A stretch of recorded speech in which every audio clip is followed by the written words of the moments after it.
Hello, Schmoedown fans. Welcome to another episode of, Beyond the Schmoedown. I'm Star Wars competitor Andrew the Hunter Dimalanta. And I'm Nicki Dimalanta. And we have two matches from last week's live event to go over. Hot Lana. I'm not going to say the other one because I am not dark enough to say that one. Oh. Well, I'm transparent, so just going to sidestep that. Love you, John, but... Yes, so great event last week. Yes. Yeah, I wish we could have gone. I wish we can go to everyone, but yeah. This one would have been reasonable for us to go to. Yeah, definitely. Because it's either a 2-hour flight or a 6-hour drive. Yeah, I'd fly. I mean, it'd be a fun road trip. Schmoedown road trip. Live stream it. Ew. Gotta create content for the channel, baby. Nah, give me the flight. I mean, it equals out. Like, you pay for gas. You don't have to, go through TSA. It doesn't equal out because 2 hours versus 6 hours. You'd sleep for half of it. You'd sleep for 3 hours of it. Maybe. Yeah. Maybe. I think you would. Maybe. I think it would have been fun. Could have been fun. But, yeah. If I had like a pillow and a blanket in the back of the car. I was going to maybe close the show with this, but I think since we're on the... Call it an inaudible. Calling an audible, but... Wait. Hashtag that's the show, my dear. Well, no. Is it calling an audible or an inaudible? Calling an audible. An audible. Uh-oh. I thought it was inaudible. Calling an inaudible. Inaudible like you can't hear it. No, audible is a change in plans. I thought it was an inaudible because it's like, ooh, they can't hear me. I'm changing it right here and they can't hear me change it. No, they can see you changing the play on the field. Whatever. Anyways, but calling it an audible. I was gonna play this at the end, but it kind of ties into it because live events. We met this girl Nicki, who is a patron of ours, a squadron recruit. Hell yeah. And she called. I'm gonna go ahead. She's also a fan of the afternoons.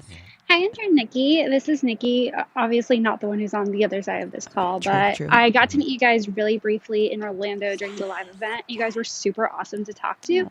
I just want to call in and let you guys know that I'm really loving the show so far. I'm kind of kicking myself though because I really wanted to do a call in, kind of like what Mariano did for New York, and I totally forgot because I was at the Atlanta event.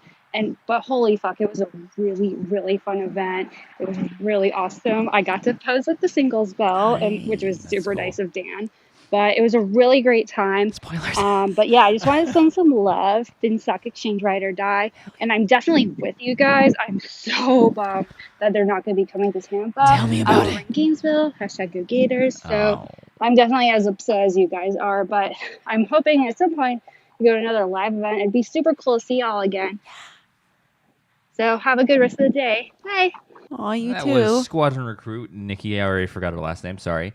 Well, for the privacy of, Yeah, it's cool. Yeah, I think it's good that we don't say her last name. But yeah, super bummed that they're coming back to Tampa. Yeah, we met Nicki at the Orlando event, and I'm not sure. I'm she assuming, recognized you from your Twitter handle. But because your picture is, you can sort of tell it's you. I thought that maybe she knew that you were a competitor. No, she approached you. She didn't approach me. Yeah. She could give 2 fucks about me. Because I was like, she's an afternoon fan. I was like, how does she know it was me? Maybe because your cover art for your your Twitter that handle. Is a normal picture. Yeah. Oh, that's also a thing. Yeah, maybe that's what it was. So she probably recognized you because she's an afternoon fan. So she approached you because of your my charts, your charts, which I was actually just working on before we started doing this. I'm making one, and hopefully I can pull it off. Yeah, but she got to post with the bell. That's always cool. We always say this: the competitors are always so cool to approach, and they're super cool. But I probably even if I got a chance to hold any belt, don't want to touch it. I don't want to touch any belts. No. If anybody knows me, they know how fucking superstitious I am. Yeah. Like when my debut match in Chicago, the celebration, the belt was sitting on a chair, and I was just looking at it. And I was like, I'm not gonna touch that thing. No. But yeah. Thank you for calling in, Nicki. You kind of get points taken off because Gainesville Gators, whatever. I mean, Gators or whatever. But yeah, thank you for calling in. Always appreciated about that. But it's cool. Gators are cool. My brother was a Gator. Yeah. Again, so before we get into these matches, I want to talk briefly about something that Harloff said on SEN. Talking about me, he brought me up and because he listens to the show, obviously. Oh my God. And I want to ask you, like, do you want to stop swearing on the channel on the podcast? Because he DM'd me and he's like wondering where the next episode is. I'm like, Mondays, man. It comes out on Mondays, and he's like, yeah, I would listen. I have to listen when the kids are around because it's F-bomb City, as he said. Well, that's the show. I can't. Sorry, Harloff. Happy wife, happy life. Gotta roll the punches, my man. What about earbuds? Oh, that's true. Just listen to you. Well, you got to pay attention to your kids. I mean, I watch my kid, and I can put ear things in my ears and still watch her. I don't need to hear her. Well, they so talk much. to him. Oh well, my kid doesn't talk yet, so I don't have that problem. So that's probably what. Yeah, but I considered it. And I was like, but that's what makes this show fun. We drop F-bombs and we speak. I thought about it because like on other shows, I noticed that other people do like Schmoedown adjacent stuff. Yeah, I feel like they swear too. They swear, but not as much as I feel like when they drop one, they're like, "Oh, sorry," and we drop it all the time. I mean, we like I can't. Not every other word out of our mouths is the fuck word. Yeah, but we do swear a lot. And we need to get a grip on that before it gets too old to be repeating I'm this. good at it. We're very good at it. For those who don't know, we both worked in childcare for 4 years. And we were really good at not swearing in front of kids. Yeah, no, and also like I don't swear in front of my parents because I'm an adult, right? But even as an adult, a grown person adult, I don't but in swear in front of of my parents because it's weird. So you can turn it on, you can turn it off. But in front of each other, we get so passionate. And when we're talking about things, and Schmoedown is one of those things that I'm insanely passionate about. And when I get passionate, I drop the fuck word every once in a while. I mean, and sometimes more than I usually do. Because it's like whenever we're around our friends, just like everybody got potty mouth. Yeah, you know what I'm saying. And we're most often not drinking with them, and whatever. So I considered it, but it's like that's the appeal of this show is that we're so raw. Could be fun. Maybe the next episode, because it's already over now. It's already been said a couple times, but maybe next episode it could be a fun challenge to be like, don't say any bad words. We could try. We'll try that. So Harloff, I know you're listening. We'll not this episode. Maybe next episode. The next episode we'll try because I've already said the fuck word like 5 times. We'll see how it works. And maybe if we fail, we could put a little disclaimer at the beginning, like, whoops, sorry. I'll pre-record something and drop it. Timestamp so-and-so. Yeah.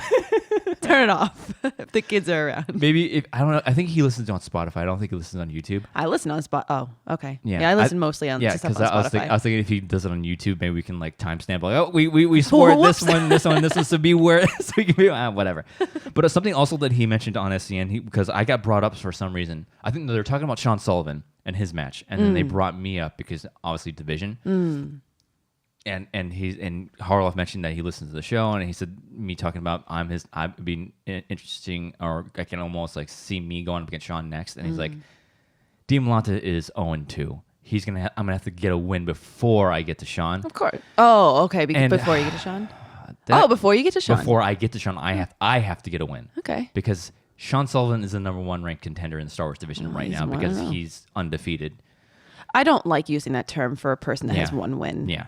I don't.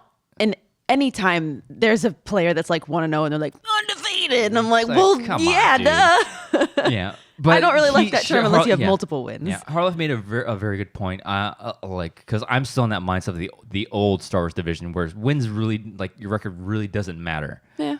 But since we have more competitors now, your record starts to matter more, and it's just in the moment I'm like, what the? Oh, come on, really? You know how good I am. I must have missed that. I think you missed, but I took that really like. Again, I'm using it for fuel. To like motivate myself, because the second he said that, I got really angry and I immediately started taking my notes out and just study. I studied for a good hour and a half. Furiously studying for an hour and a half after he said that. But then I calmed down. I was like, yeah, he has a point. I keep forgetting that this is a sport now, and ranking competitors. I'm the lowest ranked Star Wars competitor right now because I have no wins. Everybody else has besides Wit. Everybody else has 1 win. And then Alex has 5. Out of, the current pool. Non-champion competitors. And then, but really what it comes down to, I'm just impatient. I want to get back in there. And it's like, I don't care who the hell you put me up against. People, it's like, well, after he said that, it's like, well, it makes sense for me to go up against either one of the rookies or go against Wit. That'd be fun. I mean, that would be fun. But it's just like, I don't care who you put me up against. I just want to get back in there. Right. And I don't know. But yeah, that was that. So, Harloff, I don't care. Put me in against anybody. I'm going to destroy anybody who you put in front of me. So go ahead and I don't care. Just I want to get back in there. Ooh, so spicy. Yes. Anyways, so let's go ahead and get into the first match of the night, the undercard at the Atlanta today's Live your event. Brother's birthday. Oh yeah, that's right. Thanks. He doesn't listen to the show, so Hi, Sean. Hi, Sean. Not Sullivan, but also Sean Sullivan. Hi. Andrew's brother's name is Sean. So spells it the same name too. Spells it the same. not like Sean, like Yeah. SHAWN, Sean. Sean. No, he spells it SEAN. normal, like a normal Sean. Sorry, let's get back on this topic. Atlanta. Oh God. Not to hate on the people that spell SHAWN. I mean, Sean. Sean. We joke. I call Sean like a fun brother nickname for my brother is CN. CN. We call him CN because that's how whatever. So Atlanta. I So can see that. So Atlanta. the undercard. So the undercard. Alex Damon making his Inner Geekdom debut against Emily the Rose. Yes. Oh, actually, before that, what? Yeah. Yes. Are you about to say what I'm thinking? I don't know. Am about I? who came out first? Nope, definitely wasn't. Okay, so about you to go say ahead that. first. I'll bring this up. Keep next. that in your brain. Yeah. No, I have a note here that says that you must have had an idea before it started, Mm-hmm. because this is the first note I have before the match even started. Mm-hmm.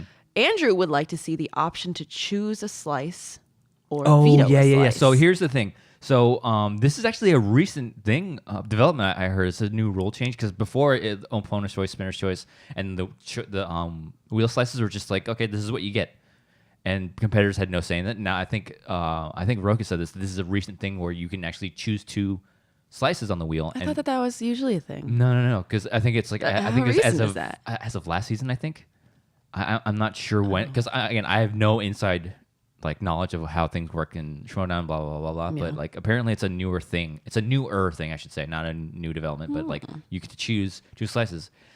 And my idea was, obviously you can't do that this season. You have to wait till next season to implement it. But instead, so either you get the option of choosing slice wheels. Or wheel slice or vetoing certain ones. So say you go up against Alex Damon. You know how fucking dominant he is in Star Wars. Mm-hmm. So he's obviously gonna go, I want to put Star Wars on there. Uh-huh. You have two choices. You can choose one, choose two, or veto one, choose one. So say you go up against Alex, all right, he most definitely will put Star Wars on the wheel. I want to use one of my options to veto Star Wars. Yeah. So you can't put Star Wars on the wheel. Yeah. I think that would add another dimension to the game because going up against Kalinowski, he veto James Bond, or going up against Rocco, veto Westerns or biopics, or use both of them. I want to veto Western. Damn it! I want to veto Westerns and biopics. I think that would add a different element to the game and a whole new level of strategy. Yeah. Just because again, I said this when Mariano talked to me about when the game starts, it's you versus the questions. The real strategy happens almost. Like 80% of strategy happens before the match starts because of wheel slices, studying habits, knowing if this happens on the wheel spin, you have that predetermined in your head. So 80% of strategy happens before the match starts. So I think vetoing slices would be a great option to add another level to that. It would be interesting. You just have to figure out yeah, it's kind of how so Andrew and I used to with our friends. Mm-hmm. We used to play this game online called Counter-Strike. And Counter-Strike Global Offensive, for those who don't know. CSGO, if you're with the cool crowd. And when they had tournaments, I almost think of it like with their when they talk about maps that you can play and how their veto process. Yeah. And I guess maybe you'd be like the higher ranked competitor, they get to make their first choice. Yeah. What are they going to veto or what are they going to pick? You know how they were like, ooh, this team vetoes this map. Okay, now the other team, they get to pick the map they're vetoing. It's the way that I described it. You get to choose. Again, we haven't watched CSGO in a long-ass time. And you get to choose two maps and you get to choose two maps. And it kind of just goes in a ping-pongy type thing back and forth. Yeah. So I don't know. I think it'd be interesting. I don't think it's gonna happen because I bet there would be competitors that would be like, no, that's not, no, because I'd be pretty pissed if I had one category that I was like, crushing it in. Yeah. And then because the other person happens to be higher ranked than me, they're like, well, it's because you submit them before the match. It's not like who goes first. I'm very aware of saying bad words right now. But like, it's not like it's not guaranteed that you'll use it because what happens if you're like, all right, I really need these two categories on there, so you don't use your vetoes at all. So I just think it'd be a nice little element. Oh, I see to what the you're game. saying. So it's like either you have two wheel slices that you can choose. You can either choose them or veto them, or you can veto one, choose one, or choose two. So I think that's it adds a new dynamic to your gameplay. Yeah. Because you can gamble and use both two vetoes, and then maybe you don't have any other wheel slices that you're strong. So that could be it can backfire that way. You can veto two of your opponent's strengths, but then you end up no slices on the wheel that you like. So, but then we're probably belaboring this a bit too much. But my question then would be like, say you pick one. And veto one, and then the other person picks one and vetoes one.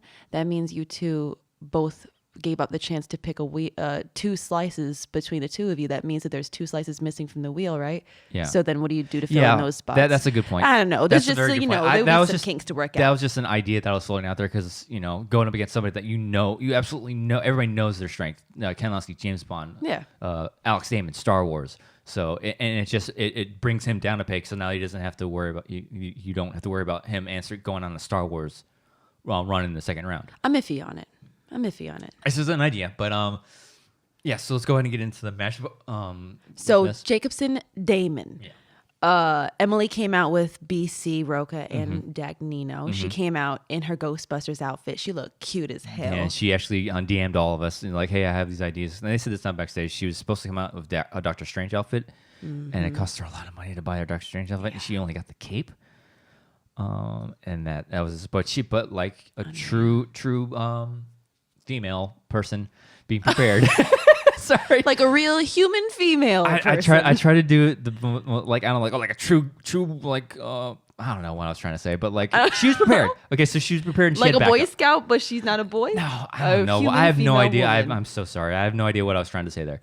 But she was prepared. She had two backups. She said either the Harry Potter outfit, like the like a 1940s or 1950s style Harry Potter style dress. Harry Potter, yeah, or the Ghostbusters outfit, and we're all like, oh, Ghostbusters. Nobody's ever done Ghostbusters, and like that's what I would pick too. And she looked really she looked nice. Cute as hell. She looked really cute.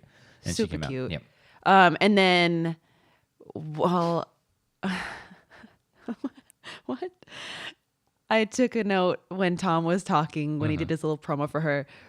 He's saying that, people say he can't manage, but he says the exchange has 3 ideals: charisma, confidence, cutthroat mentality.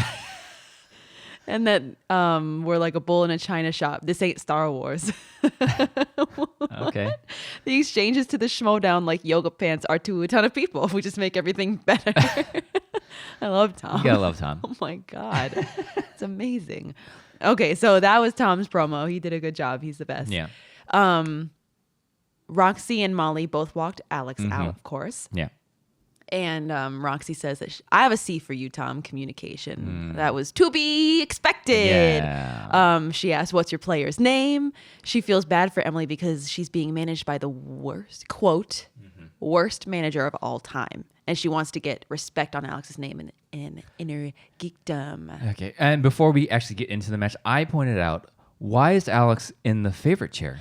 Agreed. Because I don't get it. This was his debut. Yeah. Other not factions, other competitors. No. Divisions. Divisions, thank you. I could not think of that word.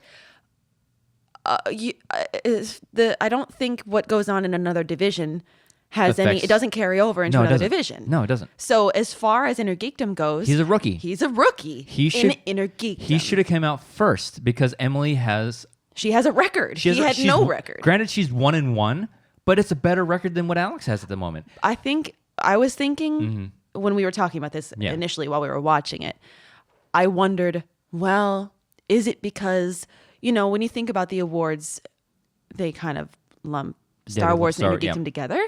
So I was thinking maybe that's why he's the favorite. Yeah, but they're two different divisions. They're two totally separate divisions with two totally separate belts. Yeah, two totally separate records. As far as Inner Geekdom goes, he was 0-0 when he walked out on that stage. Yeah, and Emily had a record. She had wins and losses under her belt already walking onto that stage. Mm-hmm.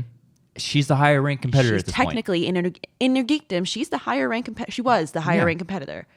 So it was kind of like, oh. That's kind of, wow.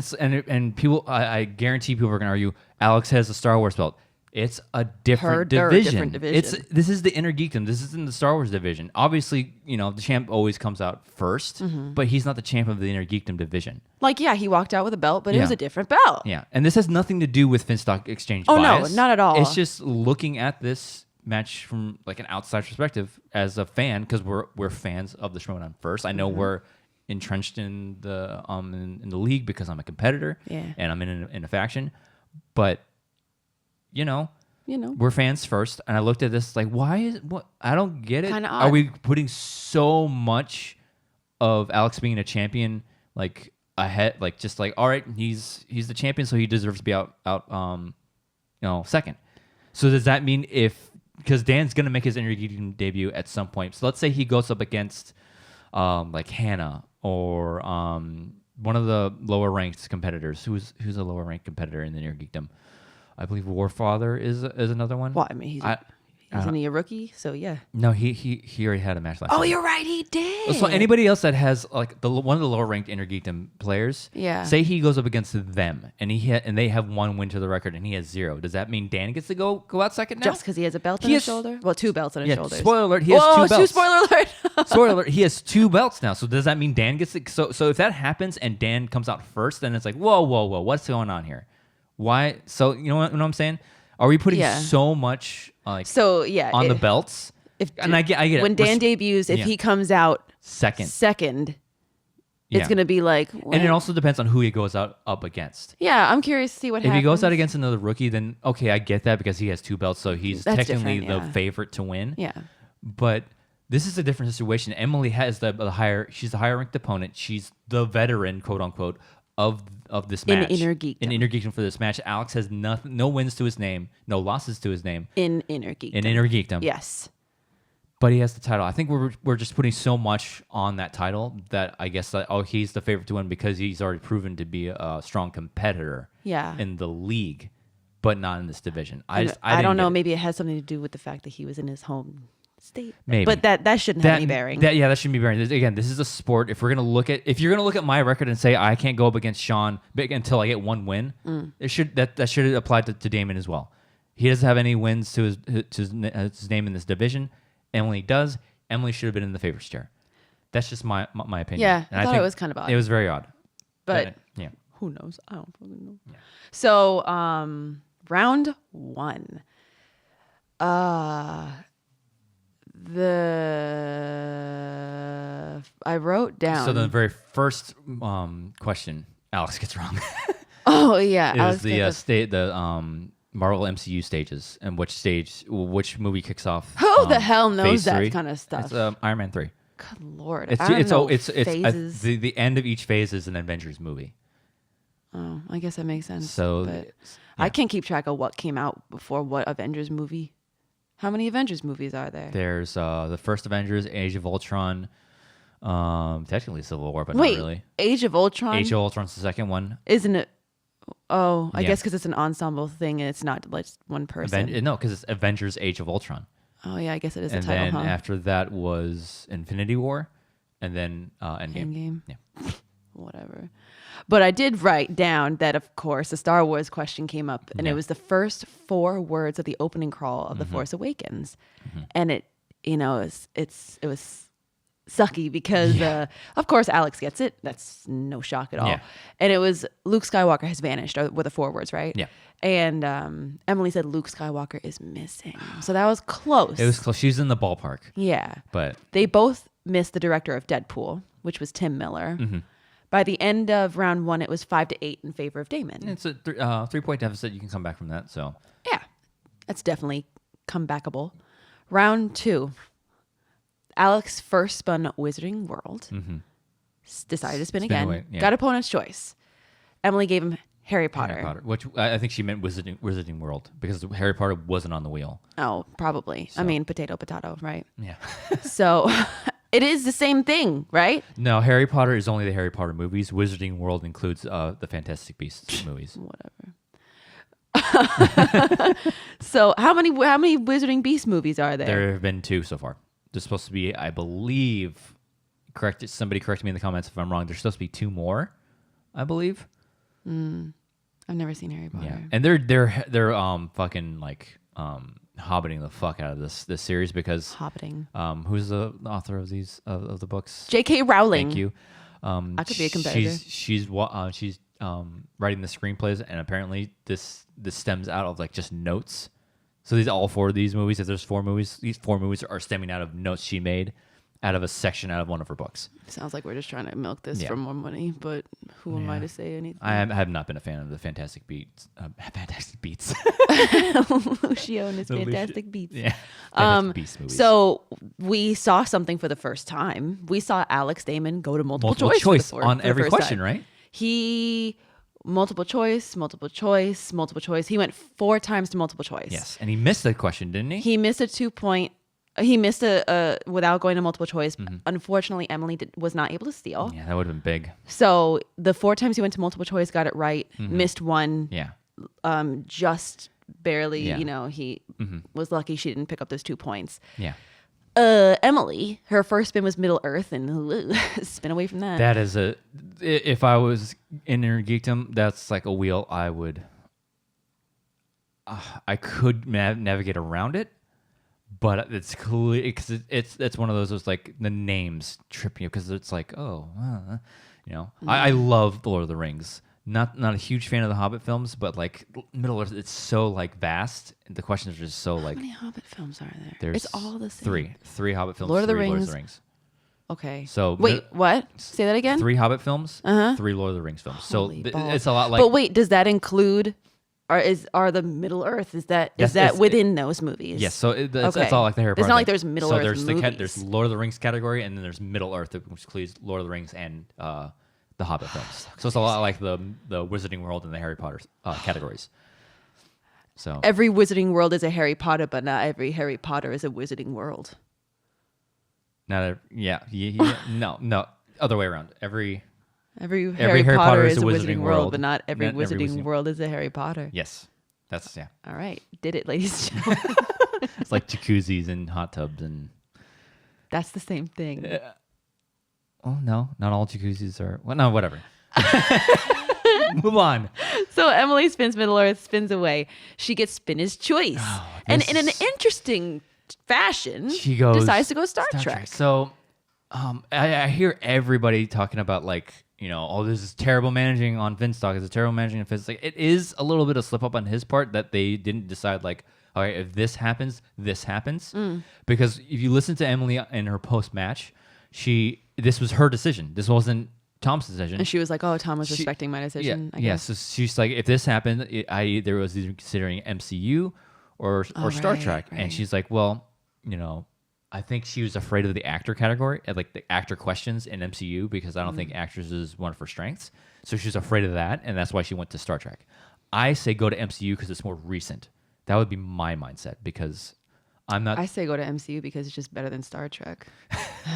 No, because I've seen the Star Trek movies, but I'm more familiar with MCU because I've seen them more recently. So it's quicker in my head. Yeah. That's why, and that's what I was thinking. Like, go to MCU. It's so recent. You can pick them. You can pick the questions quicker. And if those actor questions do come up, go to multiple choice. Yeah. So that would have been my mindset. I think she should have went with MCU because comic books, and she's she lives in that thing. But yeah. I don't get why she went with Star Trek, because I immediately said, oh my god, that's the mistake. She was trying to shake it up, get weird. And Star Trek again is one of those categories where it gets deeper than questions, because it's been around for longer.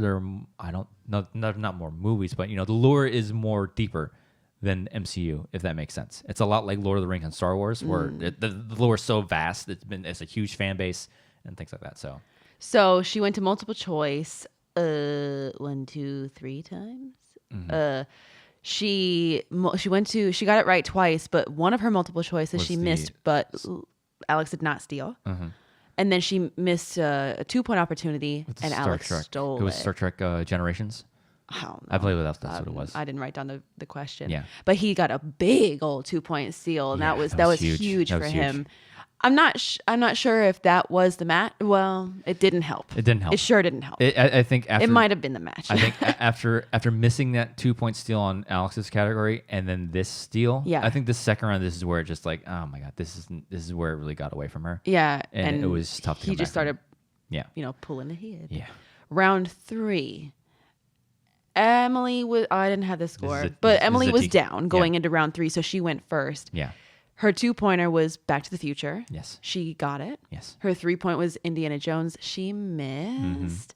And then her 5-pointer was Star Wars. Oh, surprise! And it was the Newt Gunray trials in the courts, right? Question. I don't know. Yeah, it's like how many times did Newt Gunray? Oh yeah.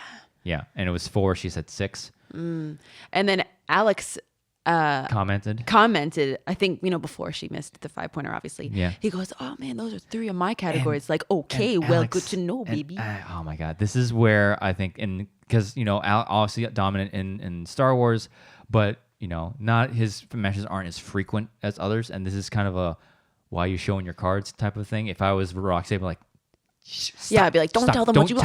Don't tell them what you know, because it's like, oh God, those are like, because Back to the Future, Indiana Jones, Star Wars, those are all my categories. I know those categories so well. However, yeah, they're in Inner Geekdom. It's not like you're gonna have a slice for Back to the Future. No, and it's not like, is there an Indiana Jones? I think slice? there is. Oh, but it doesn't show up too often. Not but really. If it's on the wheel, then you're gonna be like, oh, well, I'm not gonna give it that to Alex now. Yeah, and that's like, why are you saying that? Because you're showing your cards. I don't think Alex looks at the game quite as the rest of us do.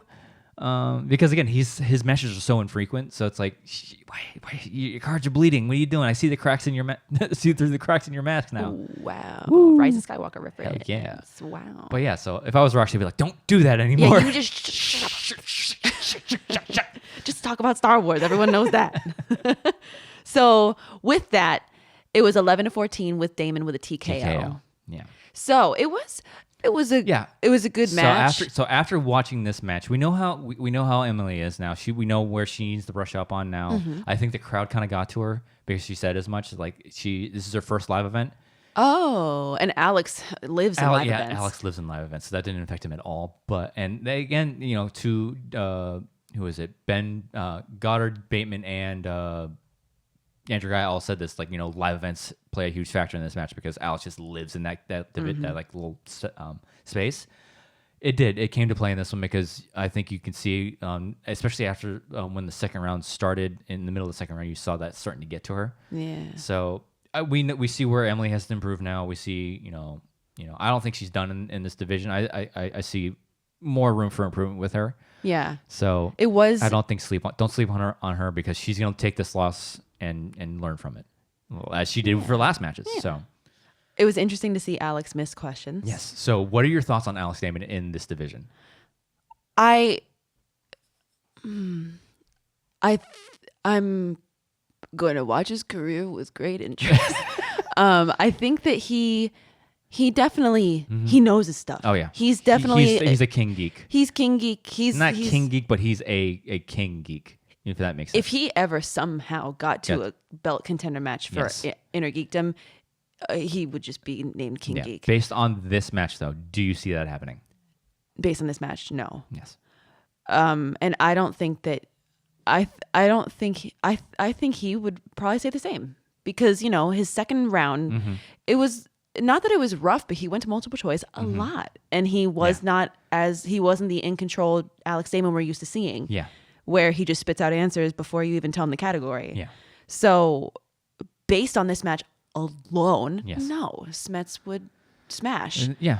He would have a hard time with like the next level competitors with Chandru and Hannah. I would argue.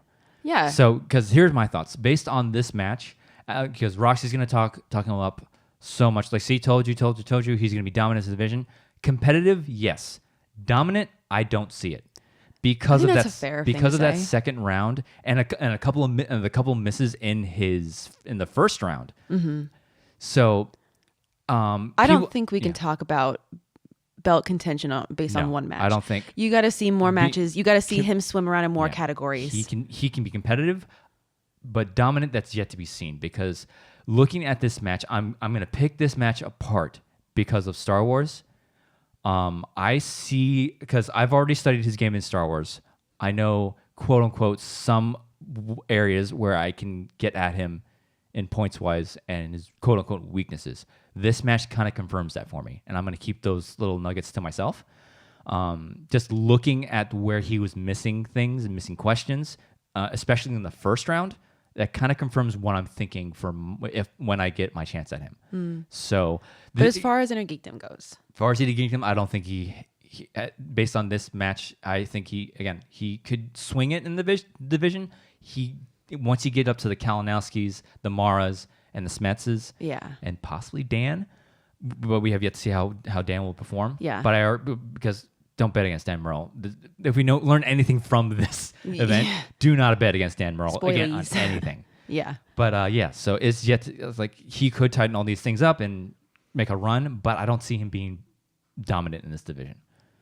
And based on this match alone. Yeah, based on this match alone. And that's the big thing that you need to highlight, because it's not like we're just shitting on Damon. No. It's one match. Yeah. And he happened to get opponent's choice. Yeah. And nobody wants to be saddled with opponent's choice unless you get Festival Darlings and your name is Alonzo Duralde. He navigated that opponent's choice very well, but I think what that second round shows us is he's going to have to brush up on the Wizarding World.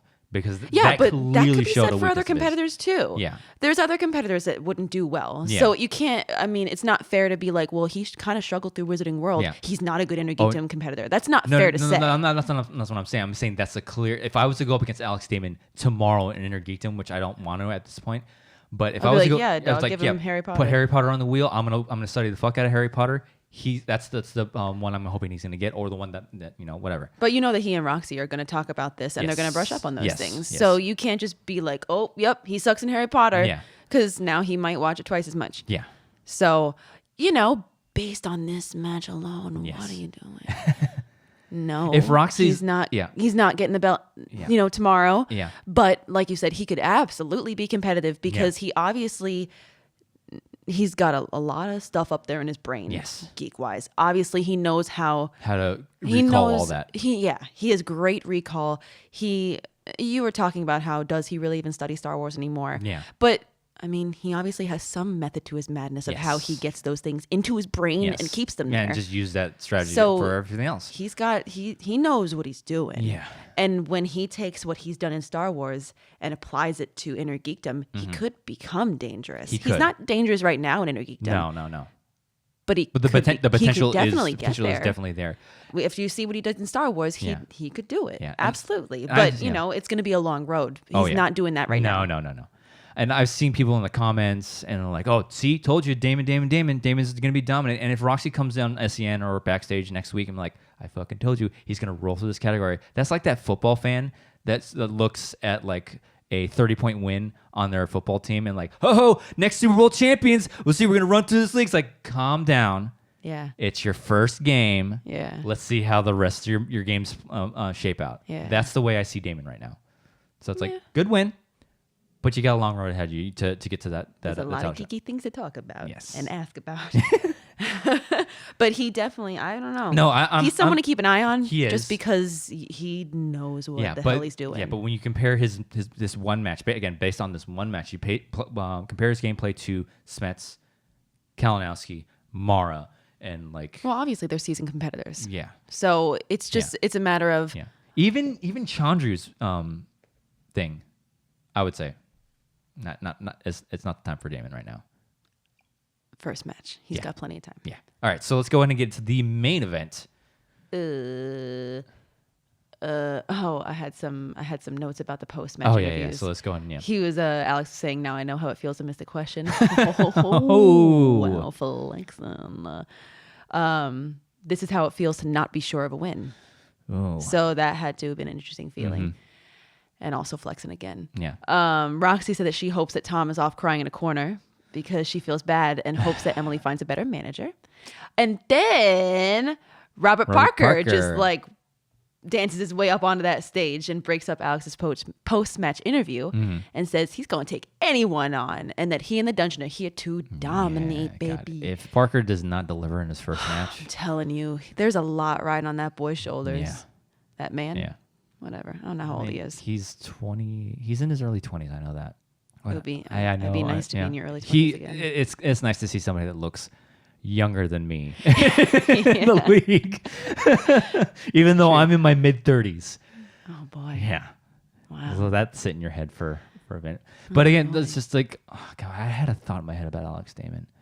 Alex Damon or Robert Parker? Alex Damon. Oh. Something, but it was his comments like, "Oh, this is what it feels like to not be sure about a win." Yeah. I said it before. This kind of confirms a couple more things. What I think this does, especially for Star Wars competitors, is that Damon isn't unbeatable. You know what I mean? I know it's a different division. It's not it's kind of you're talking apples and oranges here. Yeah, but if I'm gonna try to like take anything I can, just like sort of bait me in it and like just trying to spin that to my advantage. Batemaning it? Is that what you were saying? I'm trying to, that's why I don't know. Just trying to, get into that Ben Bateman mindset and taking any little bit I can. Yeah. I'm taking this and like, see, he's not unbeatable. Well, granted, it's not in the division that I'm competing in. Yeah. But I'm going to take any opportunity I can. Like, see, even whatever. You do whatever you want to do, baby, but whatever. Apples and oranges. I mean, he has lost in Star Wars before once. One loss. If anything, that there's your, because, but Inner Geekdom's different. Whatever. But you do whatever you want, baby. Whatever you want. Hey, I gotta do it when I get my shot at Damon. I gotta take anything I can. You just gotta do it to him. So the main event, Bateman versus Merle. And we both had Bateman going. We both picked Bateman. So Dan walks out with Roca. Mm-hmm. Ben walks out with BC, Emily, and Tom. Mm-hmm. I took a note that Tom walks out in a sick Teen Wolf crop top. only Gucci. Only Tom. Only Gucci. So I don't know when it was said that there were no promos. I'm not sure of when that was said. It's probably it was like a behind the scenes type agreement. Behind the scenes backstage type of thing. But, Tom gets a hold of a microphone and starts doing his thing. He starts doing a promo, and Roka's like, give me that microphone, baby. Yeah. Because if you're going to do it, I'm going to do it too. And Christian doesn't stop him, which begs the question, is this really the thing? Yeah, we agreed, quote unquote, to do no promos, but then Christian goes, all right, Tom, you're going to grab the mic, and Roka, you're going to grab the mic after him, so let's do it for stories, just to build up this drama, blah, blah, blah, blah, blah. Yeah, it would be beautiful puppeteering if he had said to them both, no promos. Yeah, told the competitors no promos, but then just like, is that what you were saying? That he goes to Tom alone, doesn't tell Roka, but just goes to Tom alone and goes, come get the microphone, just see what the fuck. Because he knows Roka's because Roka's not gonna let that pass by. Yeah, so I could totally see that would Christian be just palpitating everything. That would be beautiful if that's how it. In my mind, Tom, I want you. I know I said no promos, but grab the microphone. Wow. Good job. Palpatine. Wow. That was a terrible one. Jesus, that was stupid. Oh, God. It's early, people. Round one. Okay.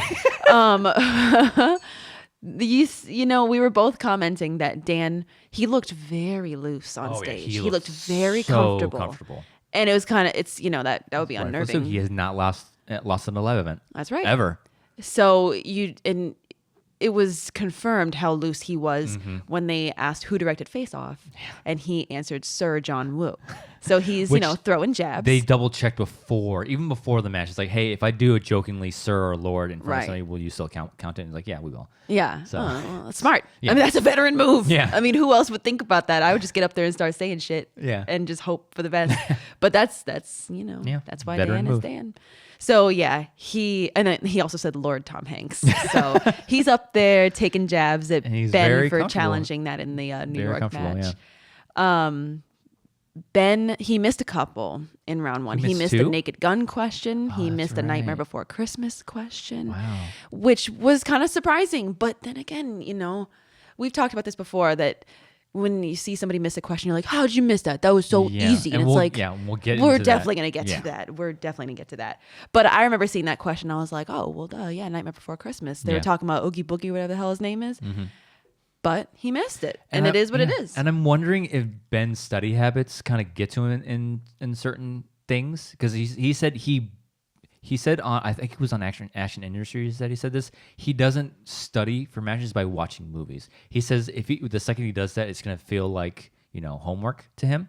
I think he said, but he said like the way he studies is like IMDb and like that's homework. That's or stuff like that. He doesn't watch movies to study. He watches movies that he wants to watch, and and also for reviewing movies. So he doesn't watch movie. He doesn't study like I would to watch Star Wars and pick out things, because you don't have to. So I'm wondering if his study habits are kind of like sort of getting back at him in this way, because like you said, Oogie Boogie, you know that from watching the movies. Yeah. Maybe he didn't watch that movie. He's like, oh, I can't remember what the fuck Oogie Boogie is from. Yeah. So I don't know. Maybe that has something to do with it. Dan gets a perfect round. And then he got the bonus question, which was like, oh, it was just so beautiful, because my family quotes that very line all the time. Come out to the cons. Yeah, Die Hard. Get together, have a few. Yeah. Die Hard is a staple. Die Hard is a staple in my house, in my family's. It is a tradition. Die Hard, Lethal Weapon. Yeah. And Beverly Hills Cop, very big in my parents' house. Yeah, but for Christmas, for our family now, it's a tradition. We'll watch The Grinch. Home Alone. The Grinch. God, yes, the animated Grinch. Animated Grinch, because I'm not watching that garbage live action Grinch. I'm watching the original animated one. And then after the baby goes to bed, Mom and Daddy watches Die Hard, because it is a Christmas movie. It's a Christmas movie. And so 6-9 in favor of Mr. Merle. Man, goes up 3. It's not hard. It's 5 rounds, so 3 points isn't a huge deficit. Yeah. Round 2, Ben goes first. He spins fantasy sci-fi, and then he decides to spin again. He gets Nora Ephron. Ooh.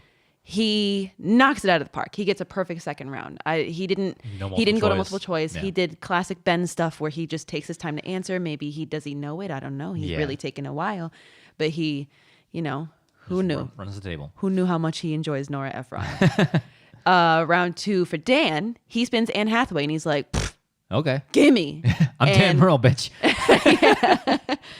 And this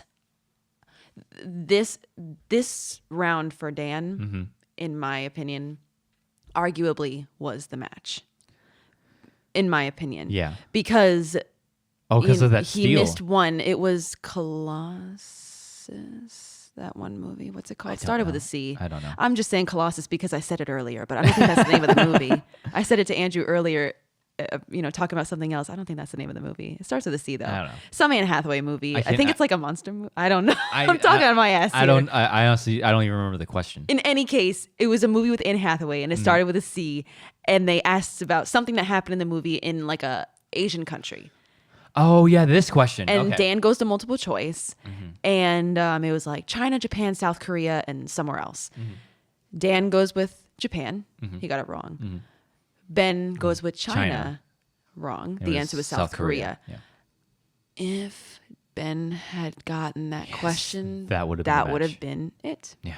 So I do, in my opinion, I mean, there were he could have gotten Oogie Boogie and that would have been the match. You know what I mean? There was other chances for him to get that extra point. This was probably this was it. Yeah, that was it. This was the moment, in my opinion, that could have changed the entire course of the match. Yeah.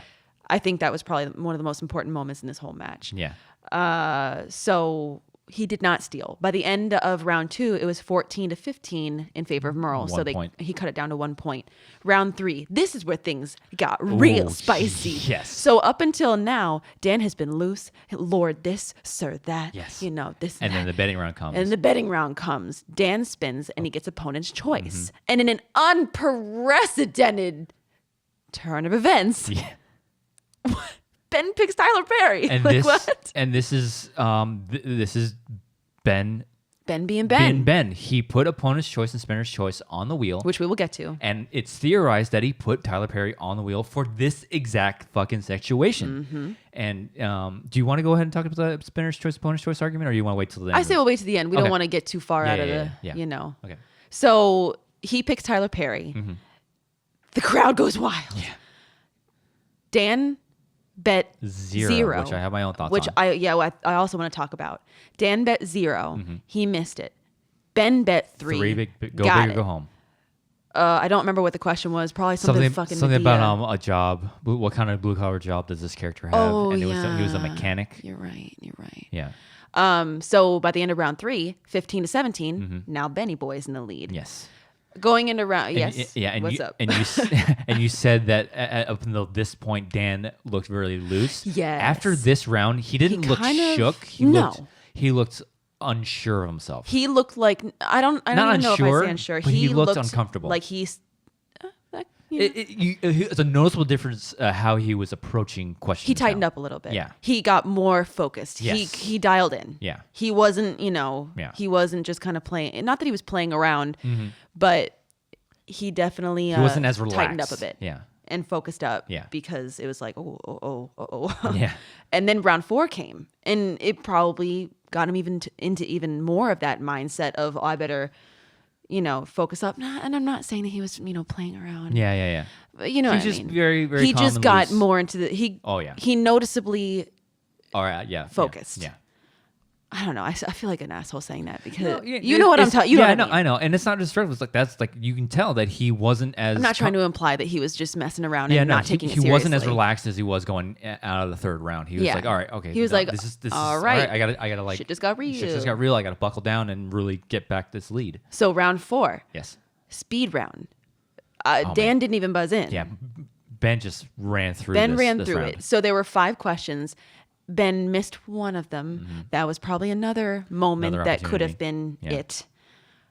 It was the which Marvel MCU film got nominated for any buzzed in. And he said Endgame. Endgame. And it was for Best Picture, I think. It was Black Panther. Black Panther.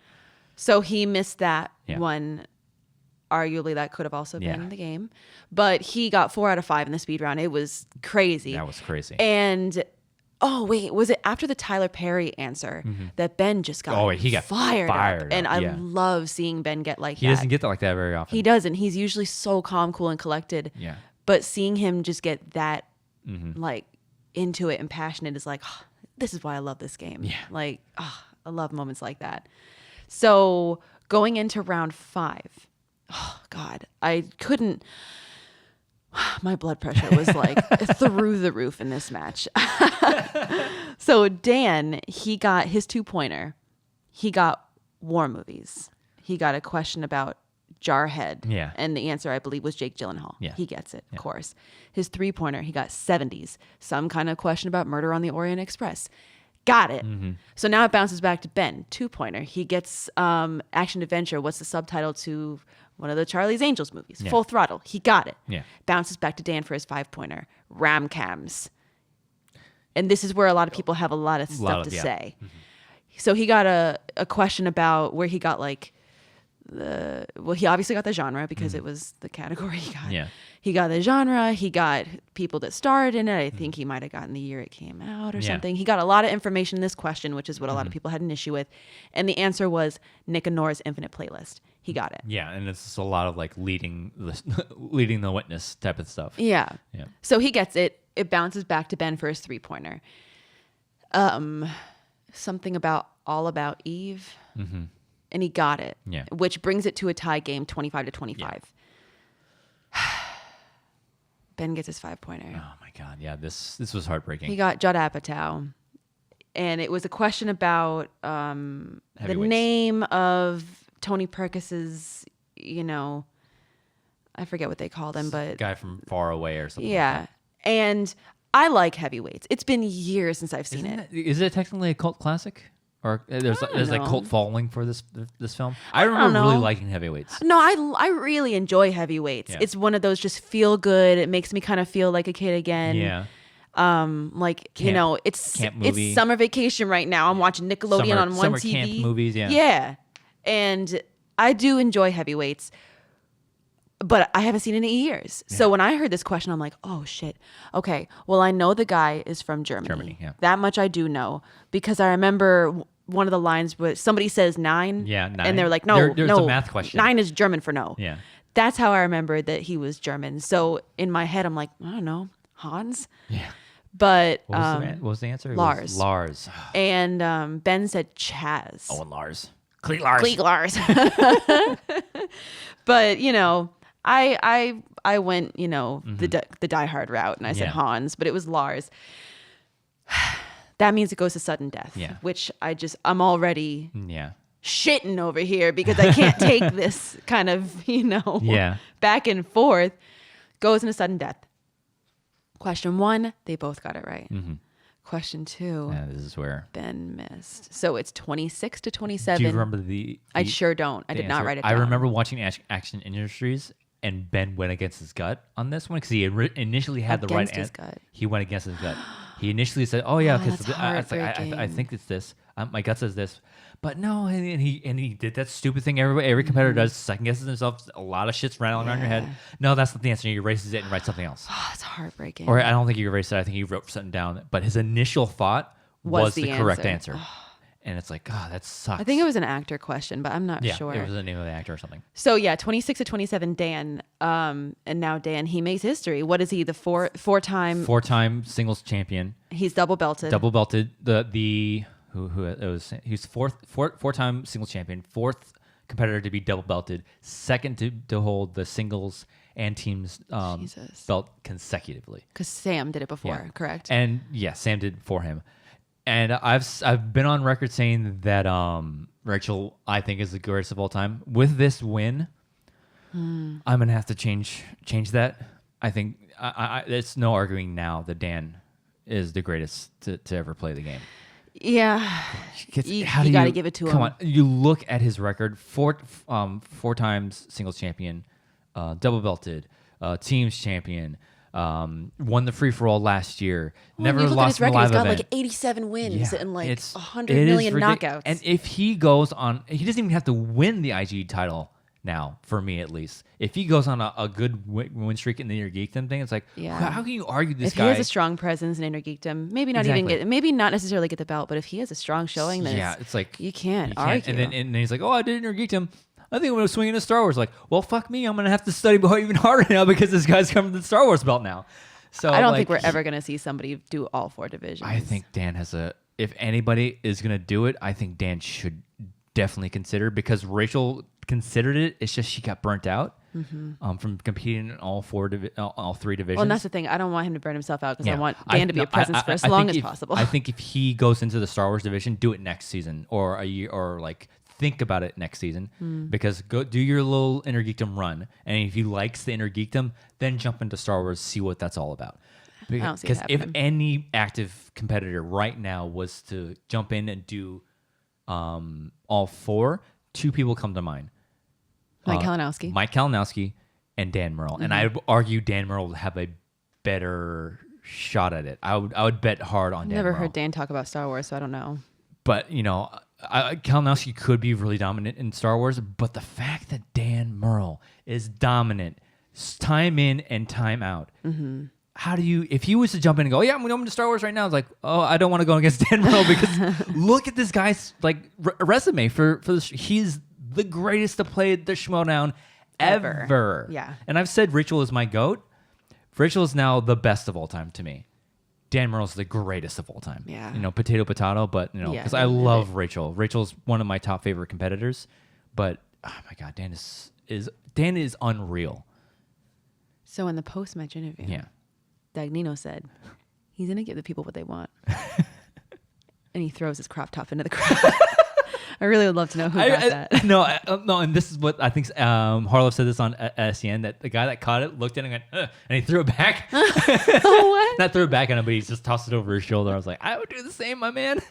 I would have kept it. Hell yeah, I would have kept it. What's wrong with you people? Probably give it back to them. Man's like, hey, a legend. you're missing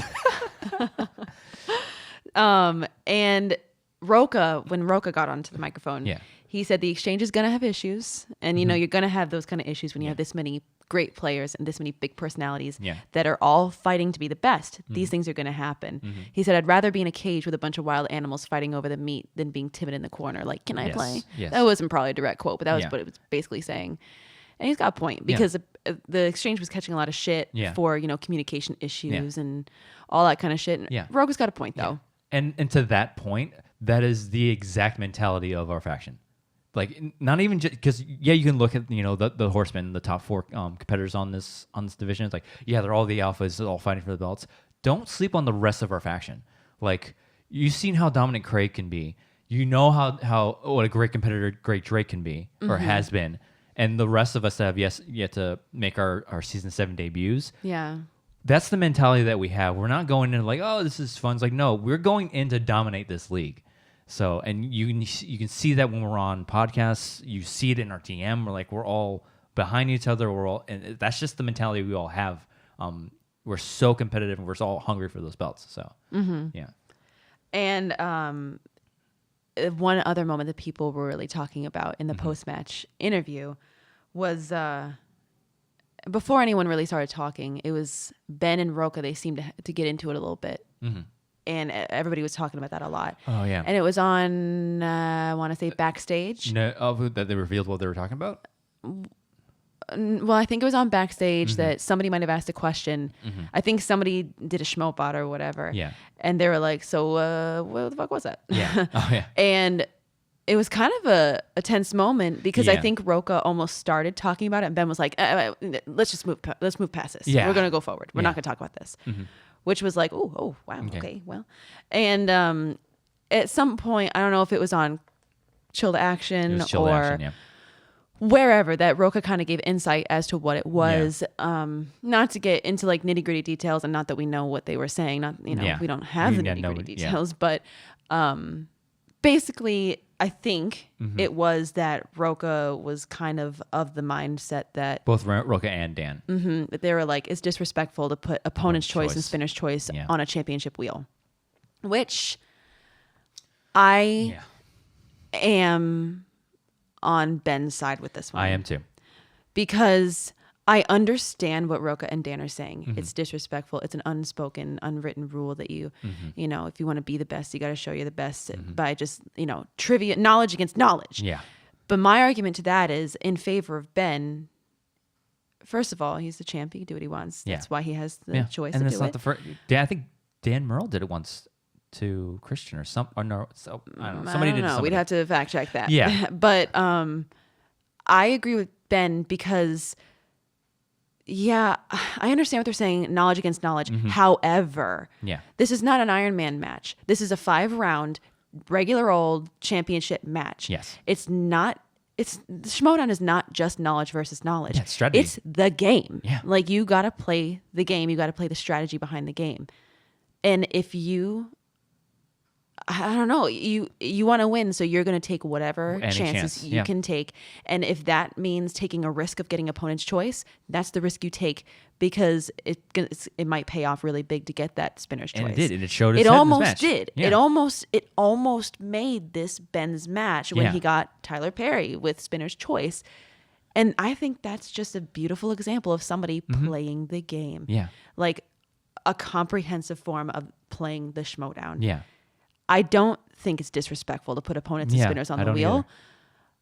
I'm not a Roka or a Merle or a legend in the Schmoedown, I whatever. But I think he was just playing the game, and he was using the strategy to the best of his capabilities. Yeah. It almost paid off, and if it did, then it would have been a brilliant play. Yeah. I don't think it's disrespectful. Yeah. I'm on Ben's side with this, to where it's you're using your avenue. Tools that you have at your disposal to your advantage. And that's what makes the Schmoedown different than any other trivia show. We were watching the first Study Habits for Star Wars. You found this podcast that did this trivia thing. Oh, it was a mess. It was terrible. It was terrible. I don't remember the name of it. I don't think I would say it. No, we wouldn't say it. Yeah. Trash talk them. But it was a hot mess. It was so boring. Baby boys and girls, you need to check out the Schmoedown. Yeah, exactly. Because that's what makes the Schmoedown such a unique beast in movie trivia. It's not just like, okay, we're just going to ask you questions, and whoever knows the most wins. Guaranteed, there are competitors in this league that know more than Dan Merle, that know more than Ben Bateman. Yeah, everybody always talks about like McQueenie and Bibiani. Like the amount of knowledge in their brains is unmatched. Yeah, but the reason people beat them is because of the way the show is formatted, the strategy that goes into it. That's why I love the show so much is because it gives almost an even playing field. Even if you don't know as much as the competitor, you might play the game better, and that's why you came out on top. Yeah, it's a beautiful mixture of raw knowledge, strategy and chance. Yeah, this is and I've said it before. This the way that this show is formatted. It's a legit sport now. It just doesn't come down to like brute force or like just I know more than you. It's hey, I was smart enough to put this on the wheel, or I was smart enough to navigate this one than this, and I came out on top because I know how to play the game. That's the game. And there's strategy involved. And if you have a problem with opponent's choice and spinner's choice, then it's like that's me using my tools to play the game better than you. I want to win. So I'm going to do what I can to win. If somebody has a problem with me like putting opponent's choices, like, hey, you better, then that forces you to study harder. That forces you to play the game better than me. So exactly. I don't see this argument. It's like, oh, put your dick on the table and don't put spinner's choice on the wheel. Yeah. Flap it on the table. Flap it on the table and like let's go knowledge versus knowledge. Well, then that's not the game. If you want just straight knowledge versus knowledge, go Iron Man. Well, do either that or go to another trivia show. Well, that's not that. Stay here. No, you know what I'm saying? It's like yes, I understand if that's all you want, there's plenty of other trivia places for you to do that. This is the Schmoedown. Everything you have to come to play for this game, and spinners and opponent's choice is part of the game. So learn to play the game. Yeah. Yeah. It just hit me that where it's arguing against Dan and Roke. But I get that, it's like, well, it's just knowledge versus knowledge, but it's like you can't fault him for pulling out the stops because you're going to have to, when it gets to the point where you're facing Dan Merle, you're going to have to do that. Yeah. Like if you might not know as much about it more than he does, so we're going to put more bumps in the road for him to falter. Exactly. So just play the game. Don't, and if you're a true champion, you'll play through it. Which he did. Because he is. Yeah, because he is the best champion ever. So, and this match proves it because oh my God, Ben threw so much at him. He did. Threw everything Ben did everything he could have done. And he still came out on top. So I would argue that, you're a true champion if you don't put opponent's choice and spinner's choice. But even if your opponent puts that on in the game and you run through that, it just shows that you're even better than because they're saying that knowledge versus knowledge shows you the best. Yeah. Well, taking those road bumps and just plowing through them, that shows you the best. Yeah, exactly. So I get their argument, but this game has evolved so much to where that's how you play it. Yeah. That's the way it is. And so yeah, also the thing that people all said, quote unquote controversy, is the difference between the 5-pointers. Yeah, this has been talked about a lot. Yeah, I mean, and my thought on it is, at face value, in my opinion, if I'm just giving like a raw, honest opinion, I do believe that Ben's question was harder. Yeah. Maybe the way the question was constructed, I don't know, or I don't remember exactly how Dan's question was worded. And also, in all honesty, I didn't know the whole answer to Dan's question. I knew it was infinite something or whatever. Yeah. Like I had some of the words. It's a long title. Yeah. So admittedly, I didn't actually know the answer to his question. Yeah. But for Dan Merle, it did seem like a very simple question. However, the way that I would actually argue against myself on that and saying that Ben had the harder question. Yeah. Because Goddard mentioned it on SEN. Yeah. He was like, well, I heard Ben's question. And I was like, well, yeah, duh, Lars. Yeah. And they said that, once Christian said, no, that's incorrect, they said that a handful of people in the crowd shouted it out. Yeah. The thing is that like we've talked about this before. Yeah. Oh, how did he miss that? These questions are all very subjective. Yeah. Because what I think is easy, you might think is hard. Yeah. And vice versa. And I think that's what people have problems with is like, well, it's supposed to be, try to take, you need to try to take subjectivity out of the questions. You know what I mean? Yeah. So it's like, oh, that's a hard question. But somebody else is like, no, what are you talking about? That's an easy question. So like, you want to get away from that. Like you want it to be clear. It's like, yes, this is a difficult question for anybody. Who was it? Was it you or was it somebody on SEN that was like, oh, well, maybe we should make it that 5-pointers are always about... I think somebody else. It wasn't me. Okay. That like you like, have. I think a good way to do it would to take context clues out of like so because like Dan, like you said leading up to it, people had a problem with like is sort of leading him to the answer. Like he got context clue after context clue after context clue, so he can narrow it down. It's like, okay, so year, cast, director, genre. So like he had all these things to narrow that down. Even if he didn't know the answer, he can like, okay, pick it apart. Okay, there's the answer. Yeah. So I would say a good way to do it, and this is me just like spitballing. I don't think this would be feasible, but take those context clues out. You already have the category, and just like, all right, so take the year out, and take like the director or something, or just give him the category, the director, and then finish the question off. So you get less context clues, and that would make it harder for him to pull. Yeah. So I don't know how you do it, because again, like that whole subjectivity, wits 5-point question, people might look at that. How the fuck do you know that? Oh my God, it's insane. I was like, Dalty do fine, whatever. Yeah. So again, it's all like one person's easy is another person's impossible. Yeah. So Nightmare Before Christmas, I was like, wow, Ben missed that. Yeah. Obviously, he didn't know it. Yeah. So to some people, it's like, wow, duh, what an idiot. How'd you miss that? But it's all very subjective. Yeah. And to that point of people on the crowd yelling out the answer, it's like, I hate that. I think it's a very dick move. It's a big old dick move. One of the things that I really remember that sticks on my head that Rachel did, and it was yes. I think it was during a title match between Odd Couple. It was a title match. It was a title match, but like there was a speed round, and they had a question. Nobody buzzed in, and somebody in the crowd was like, "Oh, really? Come on, really?" And Rachel, she snapped. She snaps like, "Come on, really? You get up here and answer these questions." It was a great moment. That moment, because Rachel, get 'em, girl. Rachel very rarely does stuff like that. Yeah. There's another one that she did that I think it was in an Your Geekdom match, and like they're like I think 4 questions in or 5 questions in, she's like, when are we gonna get a hard question? I'm like, oh, Rachel flexing. Oh my God, that's amazing. I don't remember that. I remember it was one of my I have like a handful of like favorite moments from Rachel. I do remember that what you were talking about when she was like, you get up here. Yeah, exactly. People, it's that easy. We talk about this all the time. People love saying how easy the questions are from the comfort of their own home, or they're in the crowd. I'm like, oh, the attention's not on me, so I know all the answers. I compete in this. Then we always say, get on the table, see what happens. Because Roka said somewhere, whether it was backstage or it must have been backstage, I think, that he said that while they were taping Sean and Adam's Star Wars match, that he saw. Oh, it was after it was over, and Sean had won. Yeah. He's from a winning competitor. Yeah, from a winning competitor. That he walked up to Sean, and Sean was like shaking, kind of shaking, and he was like, "Yeah, dude.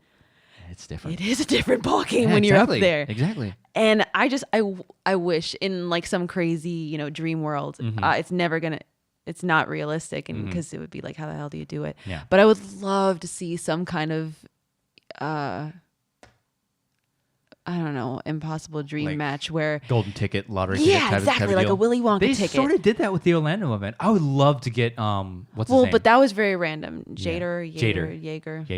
Paramo. Yeah. I would love to talk to him and see how was it up there for you, because it was like spur of the moment. He had no idea who was going to be able to go on, if any. So I would love to get his perspective on this. Absolutely. But I would love to have, all these people that are in the Facebook group that are like, oh, man, I'd fucking blow these people out the water. Yeah. I would love for there to be, and not even like a Patreon tier or whatever. I just wish that there was some kind of golden ticket lottery thing, where somebody who's like, oh, yeah, put me on the desk. Because that Orlando match that you're talking about, it was random. Yeah. So, but I would like people who are like, put me in there. Pick out the big dick boys. Yeah. Out of the crowd. And then put them on the desk, and not even necessarily against, a big player, an established veteran. Or just put those people against each other. Yeah. Because but it's the same thing. I almost would kind of want them to be against like solid like B tier competitor or something. But, because I wouldn't want somebody to like knock out another... never you don't want to see a slaughtering, but I don't know. I would just love to see that kind of a golden ticket match where it's like, all right, we'll put your money where your mouth is. Because we've heard it time and time again from people for their debut matches. Goddard said it. Sean Sullivan said it. That it's like, yeah, man. I've said it. Even after, you're right. In my audition, I was in the comfort of my own home on a just Skype Christian call. Staring at you. Christian staring at me. Like, you better know Corellia. Yeah. And I slipped up on a couple easy questions that I would have known. And that was in my audition. Yeah. So, like, all these people want to say, oh, I can do it. Well, put your money. God, I wish we could give them the opportunity because I would love to see it. And if you are as good as you say you are, then great. Great. We have a new star. Let's put you in the Schmoedown. Yeah. But it does get exhausting, like seeing those people over and over again. But, and the other thing, okay, back to the match. Yes. The other thing with the betting round, I personally do not think that betting 0 should be an option. Me too. I think you should have to bet a minimum of 1. Mm-hmm. I'm sure there's rhyme or reason. I'm sure Christian has. Yeah, I'm sure. Reasoning behind it. This is a title match, so like everything needs to be put on the line. You don't have any other chance in a match to forfeit a point voluntarily. Yeah. Or Yeah, you can lose like after the first round. So I think it's in the first and last rounds of a championship match, you can't lose points. But everywhere in between, you can. Because second round, they're stealing. Third round, you can bet points and lose if you get them wrong. Speed round, you answer wrong, you lose a point. So I think you can stick to that. And like betting 0 isn't... I think there should always be points in the line. I don't think it should be 0 to 3. I think it should be 1 to 3. I agree. It's like if you not confident, all right, 1, you lose 1. Mm-hmm. And, So I just think that personally, I don't know. I feel like you should have to. It should be on the line. Not that it was that way, but it was always said that like you have up to 3 points, and it was never explicitly said that you don't have to bet any points. Yeah. And to our own argument, that's the game. So also a good point. That's also a good point. It is just the game. But personally, we both feel you need to at least put 1 point on. Yeah. So. And to that argument, to the people that say, hey, don't put spinner's choice, it's like, well, then put your money where your mouth is. Yeah. Put at least 1 point down. Yeah. So, I don't know. I mean, it's not against the rules to not bet anything, but I just feel that it should at least bet 1 point. Yeah. At very least. And also going back to the whole 5-pointer discrepancy, the disparity between the two. Because people were like, Ben's question was so much harder and Dan had an easy 5-pointer. And I don't know if it was on Action Industries or wherever, but Ben, he's very graceful. He's been taking this loss very well. Mm-hmm. And he was like, hey, man, it is what it is. I had multiple opportunities to get the point that I would have needed. And he'll get back to that rematch. Oh, absolutely. He will. Because if he loses in a blowout, he's going to have to scratch his way, climb his way back up the mountain. But this was a knockdown, drag-out fight. This was a very close match. So, granted, he'll get that opportunity sooner rather than later now. Yes. Because it's such a good match. And this is absolutely already a nominee for Match of the Year. Oh, yeah. Absolutely. Because, holy shit, it was such a good match. Yeah. God, I don't think I could watch it again. It was so nervous. Because we both wanted Dan. Not Dan. I was happy for both of them. I was so happy because Dan gets to add to his legacy and belt stays in the faction. But we both wanted to see Bateman come out on top on this one. Yeah. Just because he had so much more to gain. Mm-hmm. But yeah, it was such a good match. Anything else that rule change. Oh yeah. Oh my God, we were both super pissed when they announced this. Yeah. So pissed. So for those who don't know, prior to this match, if you were in a championship match and you lost, your faction still gains a point. Just for competing for a belt. So, but before the match even started, Christian comes out and says, all right, so if it's faction on faction, the loser doesn't gain a point. But if it's other factions going up against each other, the loser still gets a point. I'm like, hold on a minute. Yeah, why is this being announced the day of? And I got so it's like granted, a lot of this came from the faction bias. Like we were gonna get 4 points regardless. Yeah. So because if Ben loses, we get that extra point from his loss. But now that this rule changed, we don't get that point.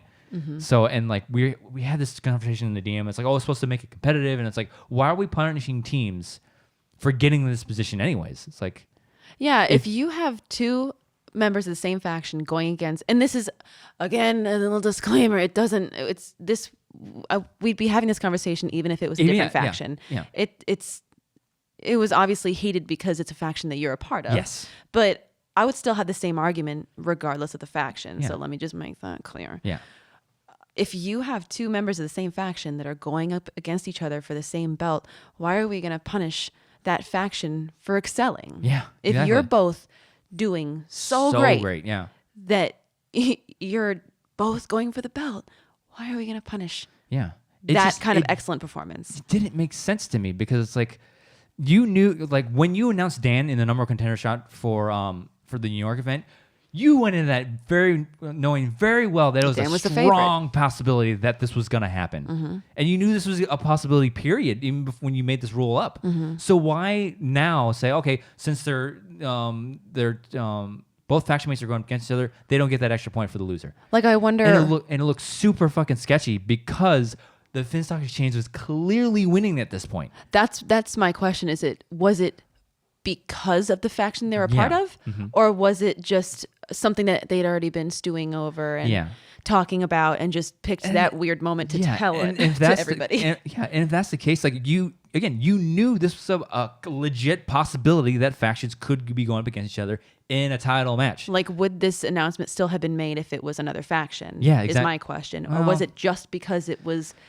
A lot of people are talking about, bias towards the Finstock Exchange because, you got backstage hosted by two members. And I'm just curious, would this have still been a conversation? Would this have still happened the way it did if it was another faction with two members going against each other for the belt? We'll never know. But, it's just something to think about.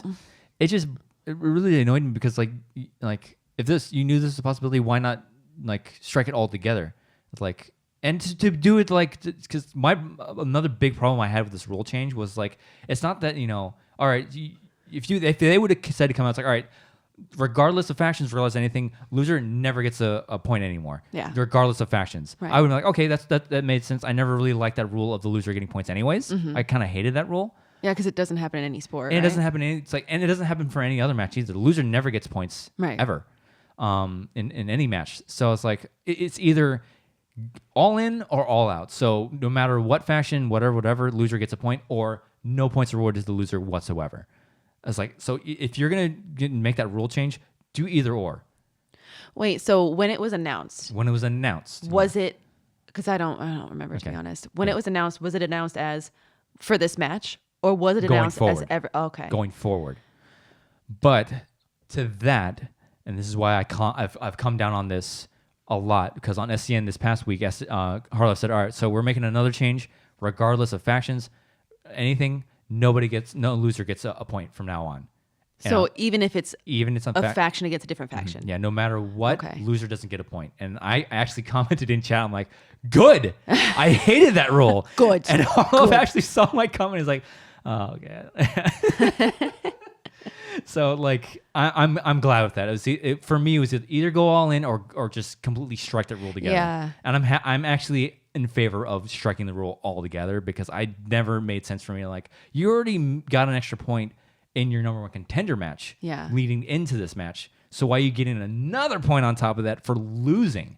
Yeah, it was kind of weird to begin with, but then it's like you dangled it in front of us, and I want that damn point. Yeah, exactly. And that was, in that moment, we were both super pissed. I was like, so you're just gonna punish our faction and take away a point that we would have gotten? Exactly. And if people, it's just one point, and we had this conversation, and it was like, oh, it's supposed to promote competition and not giving one faction an upper hand over the other. And it's like, what? It's like, if you want to be more competitive and you want to get those extra points, then you just got to win more. Bottom line, you just got to win more.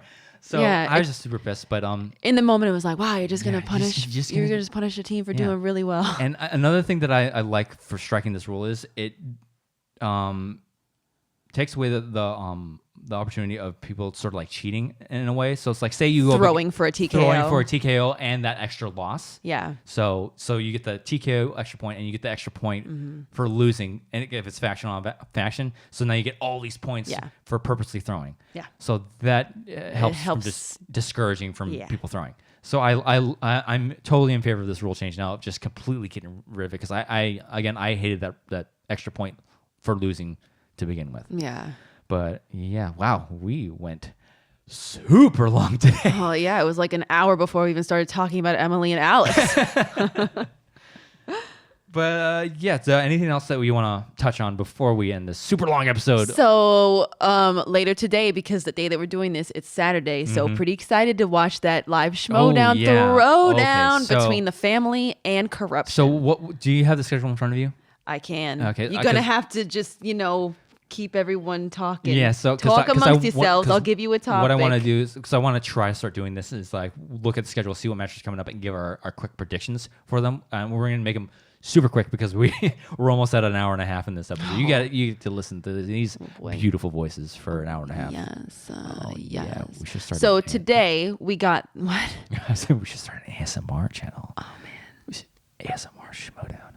Hello, Schmoedown fans. Yes, and one of the sounds could be people writing on a whiteboard with their markers. Or you can have Christian Harloff tell you to shut up. Shut up, stupid. Oh boy! Let me get that again. Shut up, stupid. I love that clip. So I do have the schedule in front of me. Okay, so today we get Corruption versus Family. And who do you have? Really quick, just spitball. Who do you think? We're not going to go deep into these. The Family is who I'm going to pick. Yeah. Final Exam versus The Experiment is Who's The Experiment? I don't remember their names. Vinny Mancuso, I think, is one of them, and then there's another one that I don't remember his name. And then Final Exam is Oyama and Lon. Oyama and Lon. So I'm gonna give it to Final Exam. Hard not to. That one is Monday and Tuesday for Patreon, and Thursday for the regs. Yeah. Friday, March. I love the way you use that. I love you so much. Oh, thank you, BB. I love you too. I know. Oh, I should have just said I know. God, I missed that opportunity. Damn. Such an idiot. Oh, now you get minus points for that. I should get a point just for being in this conversation. Friday the 13th. Oh no, why you gonna tell me that? Oh no. Friday, March 13th is Jeff Snyder versus Ethan Irwin. Oh, my pick is Ethan Irwin. My pick is Irwin as well. Then March 16th and 17th for Patreon, and the 19th for SEN is Brandon Handa. That's the Brandon week. That's the following week. Oh, do we just want to stick with just 1 week? Just the week that's coming up, because we can always get into those predictions next week. Okay. Okay. So we got the Throwdown. Throwdown, we have Family. We got Final Exam Experiment. Picking Final Exam. Snyder, Irwin. Not because Snyder is such a. He's hot and cold. He's hot and cold. He's a spotty player. Irwin has a clear weakness in animated and Pixar, but I'm going Irwin with this one. Same. Okay. Same. Yeah. So with that, I think we're just going to wrap it up on there. We're getting close to an hour and a half on this one. I hope you enjoyed this episode of Beyond. Oh, wait, can I just throw something else out there? Sure. We're toying around with the idea of making another song, but yeah, I don't want our faction mates to get angry at us. I was listening to a song on the way home from work one day, and a certain competitor popped into my mind. Yeah. They are not a member of the Finstock Exchange, though. But I ran with it, and I wrote lyrics to an entire song. So we could around this one competitor. But I'm like, yeah. Do we make a song that's not about the Finstock Exchange? So I wouldn't want anyone to get mad. Yeah, comment below. Tell us what you guys think, especially if you're a member of the Finstock Exchange. Yeah. Would you be mad at us if we did a song about something? I don't want to be, FN 2199 telling me I'm a traitor. You know what I mean? Dropping that knowledge. I love you. I don't want to be a traitor to the Finstock Exchange, but I already wrote the song. Yeah, so. Yeah, because and we said it before. We are a part of this the league. I'm a part of this faction. But again, we're fans first. Yeah, we're so fans. Well, first. I am just a fan. I'm not in a faction actually. Yeah. I am a fan. Yeah. So I care. I would love to do another song. It's just, again, I don't want people looking at us like, why are you doing a song for another faction member? More drama in the Finstock Exchange. They're writing songs about other players. We love the Schmoedown. We love all these personalities. We want to do a song about another competitor. Oh no, we'll see. Maybe this person will get drafted into the Finstock Exchange at some point. Traded to us. Well, maybe this person will end up. He or she will end up on the Schmoedown waiver wire. Maybe we just try to find a song for one another, like do a Dan Merle song or something. Yeah, but this song was just... Yes, it's perfect. It was lended itself to this player. I looked at the lyrics, I looked at the song, I'm like, I would have so much fun doing this and editing the video to it. It would be so much fun. Anyways. We'll see. At some point, it's probably going to happen. Yeah. We'll see. We'll see. So with that, I think we'll wrap it up. Thank you for joining us on this super long episode of Beyond This. No, don't be sorry. It's a great conversation. Thank you for joining us in this episode of Beyond This. Nicki Dimalanta, where can they find you online? I say stuff on Twitter at Dimmy, DIMMMYYY. And look for Dimmy in the chats on all the live streams for all the Schmoedown related stuff. I'll pop in. Stuff. It's hard with SEN. I'm at work. So if I don't answer you, it's probably because I'm trying to not get in trouble. As for me, you can find me at Drew Dimalanta, Dimalanta. You can also find us on Patreon. Become a member of the Squadron by joining us on Patreon at patreon.com/Andrew and Nicki, Nicki. We have 4 tiers. We have the recruit at $1, the officer at $5, the captain at $15, and I think it's commander at $20. So go ahead and check those out. Well, we have a respectable showing for Patreon right now, but I'd love to grow that. We'd love to grow this channel. And if you are listening on YouTube, give us a like, hit the subscribe button, and hit the bell notification so you get notified when I go live on Tuesday nights, 8 p.m. Eastern Standard Time for Going Rogue, talking Star Wars. So with that, I'm just gonna stop plugging. Hit the outro music. Thank you again for joining us on Beyond the Schmoedown, and I will see you next time.